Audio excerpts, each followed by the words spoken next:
Olá,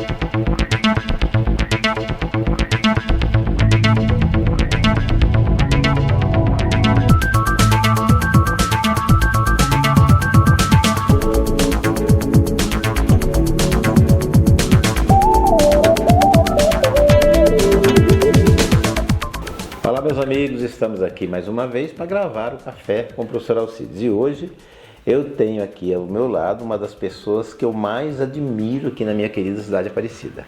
É a Dona Maria Elias de Melo, né?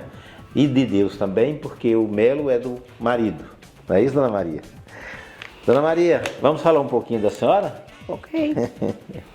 Não sabia que eu tinha que o senhor teria tanta admiração por mim. Obrigada. Quem é Maria Elias de Melo? Maria Elias de Melo. Antes, Maria Elias de Deus. Nascida lá na zona rural chamada Mata, e hoje grandes coisas já foram feitas lá, porque tem lá hoje uma federal, né? Uma faculdade federal, também está naquela zona rural lá. Certo. Nasci lá, pais humildes, há um tempo viemos para Aparecida. Instalou lá, papai gostava de um comércio, daquela maneira antiga que tinha que ir em Araguari de carro de boi buscar as coisas. Querosene, sal. As famosas vendinhas, né? Vendinhas. A do papai foi a primeira lá em Aparecida, né? Ficamos tempos por ali. Eu me lembro que aos 4 anos, 6 anos, nós fomos para Iporá. Certo. Fomos para Iporá, ficamos lá uns tempos, até chegar a época de retornar, porque uma coisa que eu devo muito ao meu pai foi o estudo que ele me deu. Saímos de lá do interior, que fizemos só o primário lá e veio fazer a admissão, tudo no nome do antigo, admissão, né? Para fazer um ginásio em Campinas, que aí eu vim para Campininha, né? Para estudar no Santa Clara. Certo. E lá eu fiz o ginásio, que na minha concepção, não troco por faculdade nenhuma dos meus filhos. O que eu aprendi naquele Santa Clara. Tudo que eu sei, o meu português que dizem que é muito bom, não sei, foi lá no Santa Clara. E por ali ficamos, né? Estudamos. Aí eu me casei e viemos para... Meus pais se separaram e nós retornamos a Aparecida. Certo. E por incrível, eu acho sim que eu sou filha de Aparecida, mas o Tanner não era, né? Certo. Casei com o Tanner de Melo. Ele apaixonou por Aparecida. Apaixonou por Aparecida. E Aparecida, aquela cidadezinha, o papai falava assim, bananeira que já deu cacho. Não tem mais jeito, né? Porque já era bem idosinha, né? Naquele tempo. E não saía daquela currutelazinha. Aí o Tanner começou a... Eu penso assim na cabeça dele, inteligência dele, a pensar numa emancipação de Aparecida. E aí ele começou o trabalho dele, né? E graças a Deus... Teve o apoio do irmão, Freud de Melo? Aí buscou o Freud, buscou Elmar, que vieram todos lá dos interiores, né? Onde ele já tinha morado.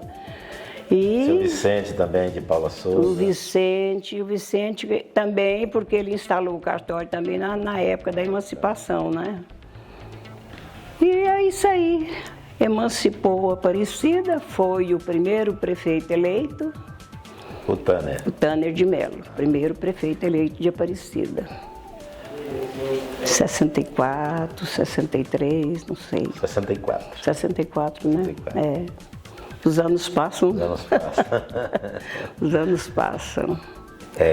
A senhora também daquele tempo que a gente fazia a admissão, né? A admissão, naquela época, só para os senhores terem uma ideia, era mais ou menos idêntico um vestibular para medicina hoje, né? Tinha poucas vagas. Terminava aquele tempo primário, e começava né? outro. Terminava o primário, fazia-se o 4º ano, aí fazia uma seleção do exame de admissão, que é um livro assim dessa grossura, mas pouquíssimas informações positivas, eu até tenho o meu guardado até hoje. Tenho o meu guardado até hoje. E aí a gente ia para fazer o ginásio, né? Mas naquela época, só para os senhores terem ideia, meus amigos, nós não tínhamos crianças que terminavam o primário e que não sabia ler e escrever. Nós sabíamos e muito. Um português fantástico. Fantástico, né? O senhor está falando no livro, o português prático era dessa grossura, os 4 anos do primário, né? Primeiro, segundo, terceiro, ou do ginásio, não sei. Aí não tinha como não saber português. Não tinha como não saber português. Eu tenho certeza que a senhora ainda conheceu aquele famoso livro Português ao Alcance de Todos. Foi nesse livro que eu aprimorei os meus conhecimentos da língua portuguesa, onde eu ensinava tudo com pormenores. Dona Maria, o Tanner de Melo, seu esposo, falecido em 2005, né? Ele faleceu em 2005, não é isso? Ele foi o primeiro prefeito da cidade e logo depois dele veio o Licídio de Oliveira e logo em seguida o Elmar Antes Cabral, que todos eram da mesma época e que participaram intensamente da emancipação política da cidade de Aparecida. Fale um pouquinho da vida política aí da sua família. Complicado.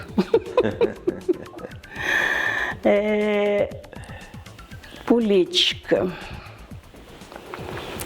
O Tanner, não sei por que nem como ele chegou nesse ponto aí, porque a gente não tinha nenhuma assim intenção ou sei lá o que, né, de política.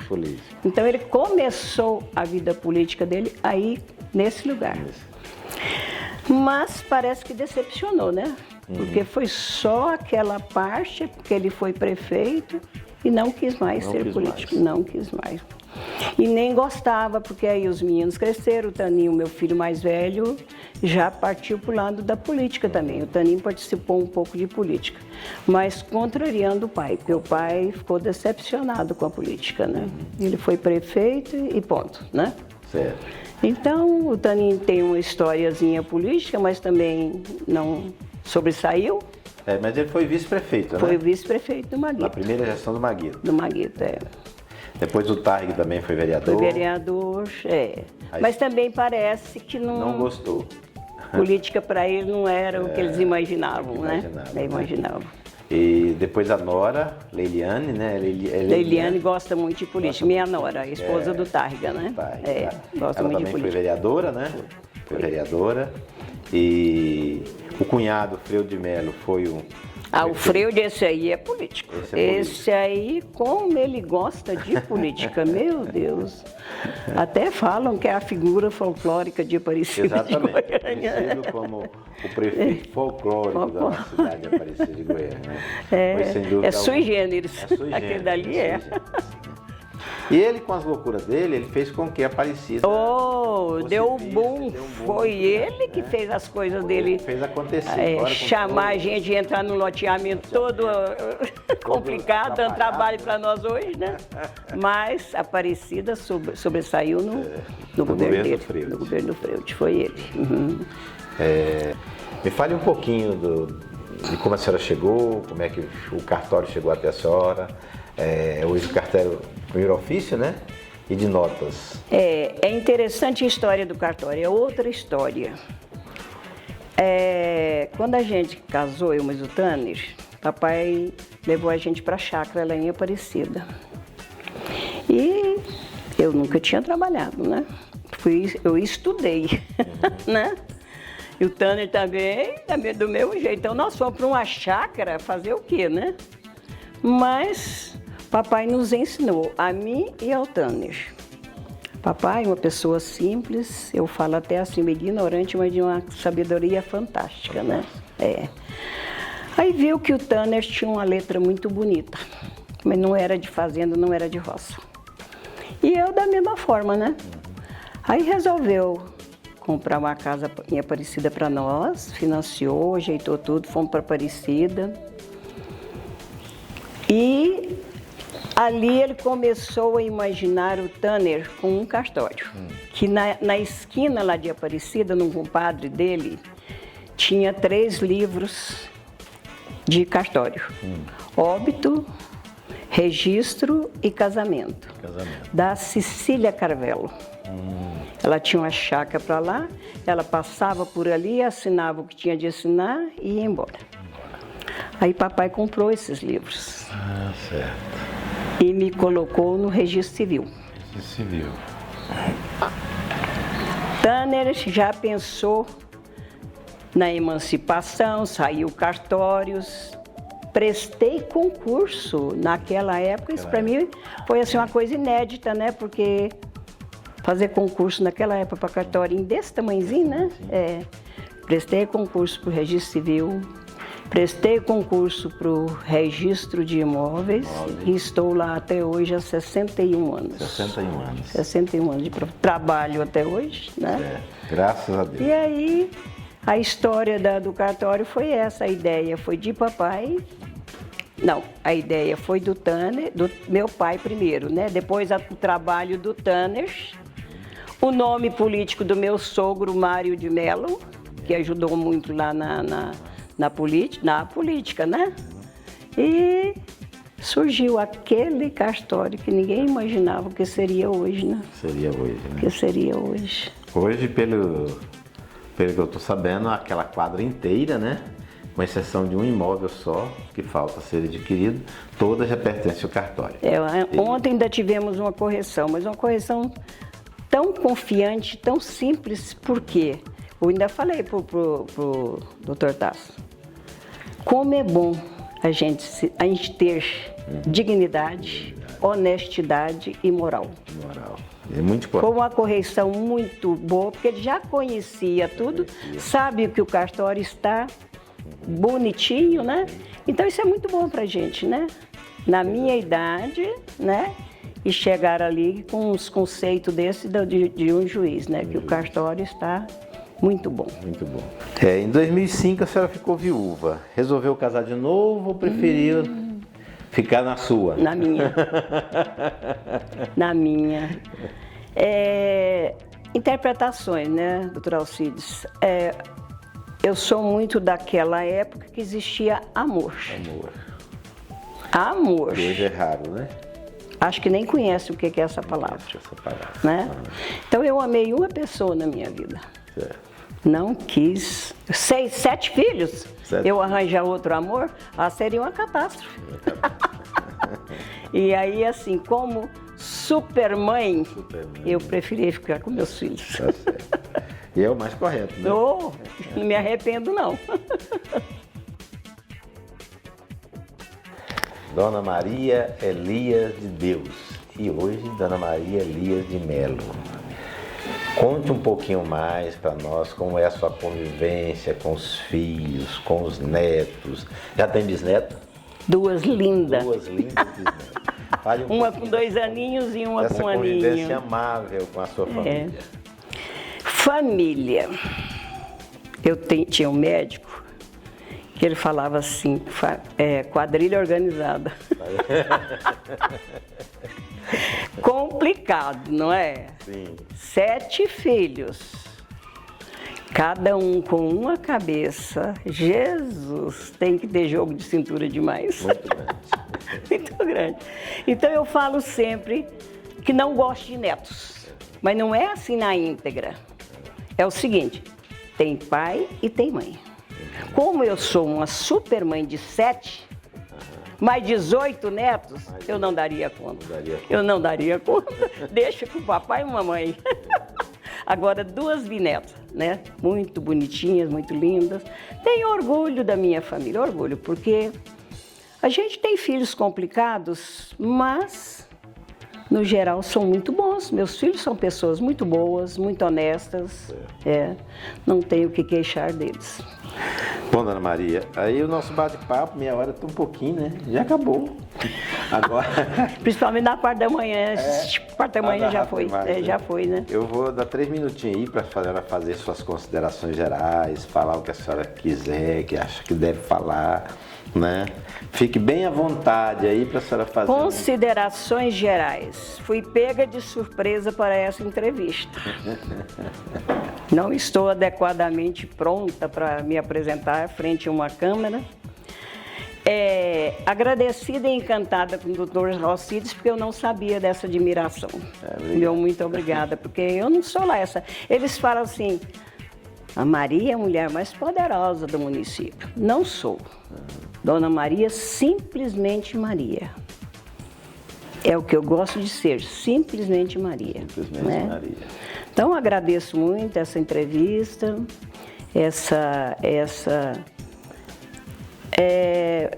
chegar aqui e falar um pouquinho de uma história, que não é tanto falar de mim, é falar de uma história, porque eu faço parte dessa história. E na luta agora eu estou para fazer um instituto Tanner de Melo, porque Tanner de Melo, na minha concepção, ele foi o início de Aparecida. Exatamente. Queiram ou não queiram. Foi ele que teve a capacidade, naquela época que não tinha nada em Aparecida, 1964. e ele dar conta de emancipar Aparecida. Não foi fácil. Foi fácil. Não foi fácil. Depois, pegar essas pessoas para preencher o que teria que ser feito, os cartórios, né? Toda aquela coisa que tudo foi feito assim, pegando pessoas que não eram muito adequadas, mas era o que tinha. Era o que tinha. Né? Era o que tinha. Então nós fazemos parte dessa história. E para ele não ficar esquecido, eu estou fazendo o Instituto Tanner de Melo. Até eles estavam com o nome Itame, mas aí fomos pesquisar, parece que tem vários Itames por aí, né? Então, vamos continuar com o Instituto Educacional, e tem um outro nome aí, eu lembro agora mesmo. Ele não é assim, é uma coisa bem diferenciada, e isso tudo foi da minha cabeça. Certo. Eu tinha um bazar Esperança. E no passar dos anos, minha filha apaixonou nesse bazar. E não é fácil fazer um bazar. O senhor tem que sair por aí pedindo doações. Uns gostam de doar, outros não gostam. A gente pega naquelas coisas usadas, né? Que chegaram a falar de mim assim. Nossa, uma mulher tão rica, pegando essas coisas velhas, já tem tanto dinheiro. Mas o Bazar Esperança é transformado em cestas básicas. Cada ano, fazemos 2 bazares durante o ano. Aí passei isso para minha filha. E a coisa foi evoluindo, a Tâmara é que seria, dinâmica das que seria minha substituta, porque ela faz bem o meu gênero. A Tânia é muito quieta, muito calada, né? Os outros não ligam muito para isso. Então, ela apaixonou nesse instituto. Certo. E aí, doações. Biblioteca em pleno século XXI. Pô, mas nós ganhamos tantos livros de doações. Fantástico. Literaturas. Meu Deus. Como que joga fora uma obra dessa? Uma obra de arte dessa, né? Não dá, né? Não dá. Porque se eu tenho um computador, eu tenho toda uma tecnologia, eu tenho certeza que aquele lá da periferia não tem nada. E lá no Instituto ele vai encontrar tudo. Vai encontrar tudo. Vai encontrar tudo. Na biblioteca. A ideia veio daquelas velhinhas da Praça de Aparecida, que criaram raízes. E com o passar dos anos, filho não quer nada com velho, né? Ela teria vontade de ir num lugar, mas quem leva? Eu falei, eu vou fazer um instituto para os velhos. Tá certo. Porque ela pega a bengalinha dela ali no centro de Aparecida e chega aqui no instituto com as perninhas dela. Ali ela vai achar o sacro, que nós temos não sei quantos santos. Com tudo, tem a história do santo, tem a imagem, vai ser um lugar bem, né, com músicas. Vamos ter um musical, que a gente tem vitrolinha lá daquele tempo, o Tanner, que é a história do Tanner musical, ele teve um conjunto, ele cantou, então tudo isso vai ter lá. E o sacro, a biblioteca, o musical, as coisas do Tanner, da emancipação política. Certo. A história, a verdadeira história de Aparecida, que ele escreveu à mão. Letra linda, que está escrito e plastificado assim, ó. A história de Aparecida está comigo. E como é que eu vou deixar isso morrer comigo? Não pode. A verdadeira história de Aparecida que ele escreveu. E ele fez muita busca, muita pesquisa, né? Como que eu vou deixar isso morrer?